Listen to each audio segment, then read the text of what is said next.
নমস্কার, অমৃত সুরলহরীতে সবাইকে স্বাগত জানাই। আমি সুপ্রিয়া। আজ আপনাদের সঙ্গে আলোচনা করব ঠাকুর শ্রী রামকৃষ্ণদেবের কয়েকটি বাণী নিয়ে, যেগুলো ঠাকুর মূলত বলেছেন সংসারীদের উদ্দেশ্যে। কারণ আমরা সংসারের মায়া মোহে আবদ্ধ হয়ে যখন বিষয় আসক্ত হয়ে যখন আমরা অতিষ্ঠ হয়ে উঠি, অশান্তি আমাদেরকে ঘিরে ধরে, তখন আমাদের ঠাকুরের শরণাপন্ন আমরা হই।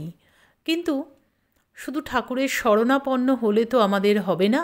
ঠাকুরের বলা অমৃত বাণীগুলি, কথাগুলিকে আমাদের ধারণ করতে হবে, এবং সেগুলো ধারণ করলেই কিন্তু আমরা সংসারের মধ্যে থেকেও পাবো পরম ও চরম শান্তি। সেই শান্তি পাওয়ার জন্য, সেই পরম শান্তি পাওয়ার জন্য ঠাকুর শ্রী রামকৃষ্ণদেব যে বাণীগুলি আমাদেরকে দিয়ে গেছেন, যে কথাগুলি বলে গেছেন আমাদের উদ্দেশ্যে, চলুন সেগুলো কি তা শুনে নিই।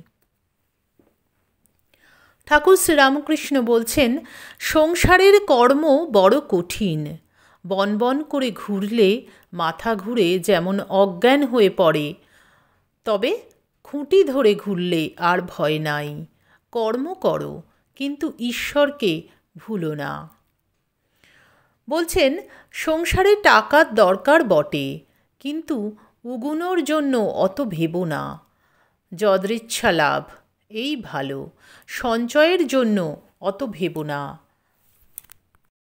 যারা তাকে মন প্রাণ সমর্পণ করে, যারা তার ভক্ত শরণাগত, তারা ওসব অত ভাবে না। ঠাকুর শ্রীরামকৃষ্ণ বলছেন, যদি তুমি সত্যিকারের পাগল হতে চাও, তাহলে সাংসারিক বস্তুর জন্য পাগল হও না, বরং ভগবানের ভালোবাসায় পাগল হও।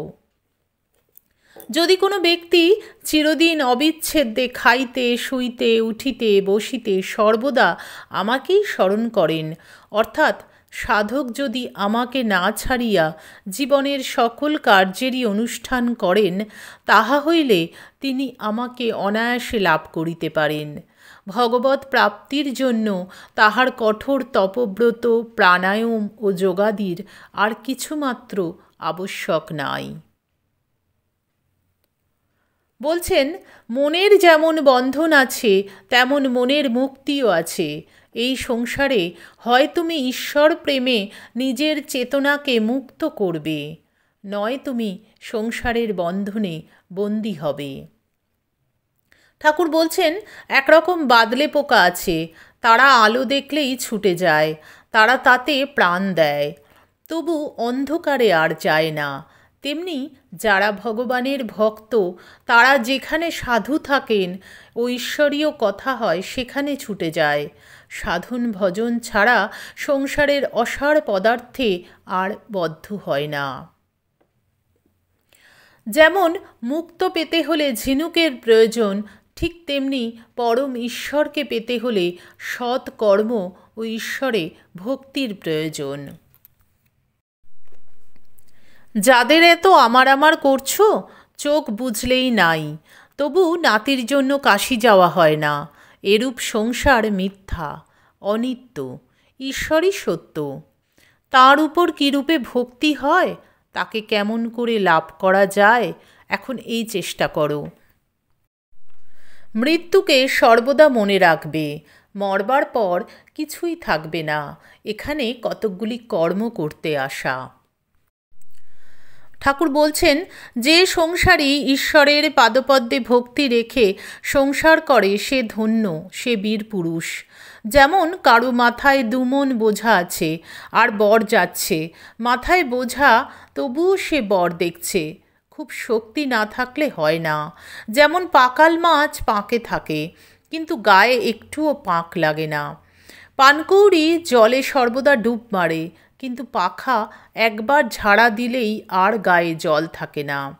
তোমরা সংসার করো অনাসক্তি হয়ে, গায়ে কাদা লাগবে কিন্তু ঝেড়ে ফেলবে।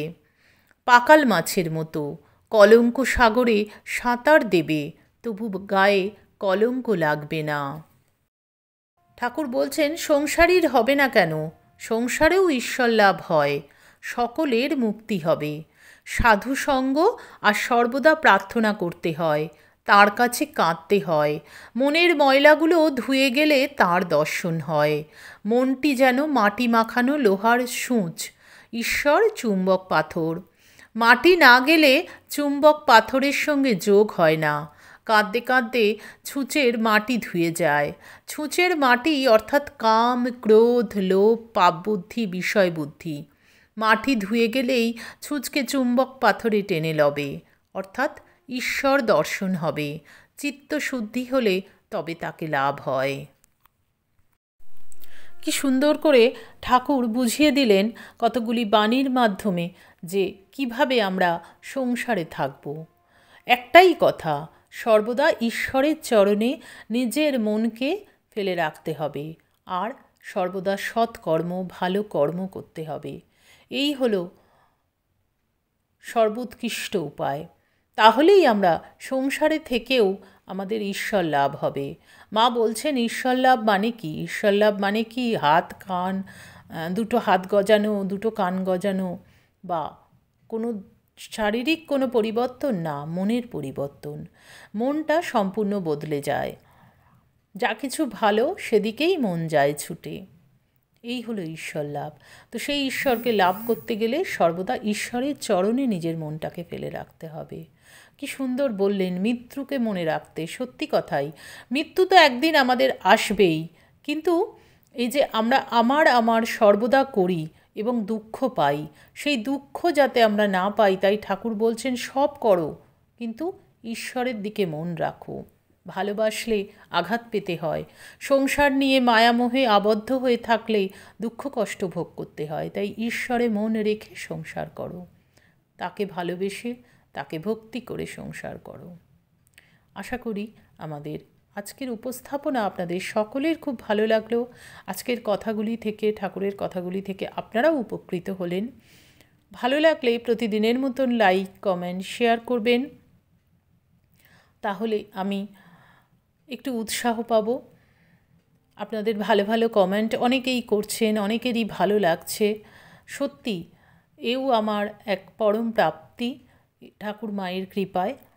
এবং ঠাকুর মায়ের কথা পাঠ করতে পারছি, এর জন্য আমি নিজেকে ধন্য মনে করি এবং আপনারা যারা শুনছেন তারাও সত্যিই ধন্য, তাদের কৃপা পেয়েছেন।